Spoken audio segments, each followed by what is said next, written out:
میں بیوہ سے شادی کرنا چاہتا ہوں، اس کے 2 بچے ہیں، میں اللہ کی خاطر شادی کر رہا ہوں لیکن میرے گھر والے نہیں مان رہے۔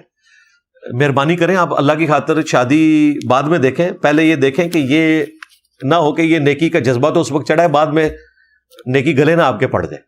ہاں، یہ ذہن میں رکھیے گا، یہ شوق تو بڑا ہوتا ہے لوگوں کو، بعد میں نبھا نہیں سکتے۔ اگر آپ واقعتاً نبھا سکتے ہیں پھر اس معاملے کو آگے لے کے چلیں۔ یہ کہنا آسان ہوتا ہے، دن بدن پھر معاملات کسی اور طرف جانا شروع ہو جاتے ہیں۔ تو بہتر یہ کہ گھر والوں کو انوالو کریں اور ان کی مرضی کے ساتھ اس معاملے کو لے کر چلیں۔ البتہ اگر گھر والے نہیں مانتے اور آپ بضد ہیں کہ آپ نے کرنا ہے تو آپ کا رائٹ ہے، آپ شادی کر سکتے ہیں، لیکن پھر شادی کرنے کے بعد اس بیچاری کو لا کر اپنے ظالم ماں باپ کے سامنے نہیں پھینکنا، انہوں نے آپ کا بدلہ بھی اس سے اتارنا ہے۔ ظالم میں اس لیے کہہ رہا ہوں کہ آپ کے نزدیک تو ظالم ہے نا، آپ کو روک رہے ہیں، تو وہ پھر گن گن کے بدلے لیں گے۔ تو اگر آپ نے الگ گھر میں رہنا ہے تو پھر یہ حرکت ضرور کریں۔ بہرحال آپ اپنے ماں باپ کے پابند نہیں ہیں اس معاملے میں، یہ آپ کا رائٹ ہے۔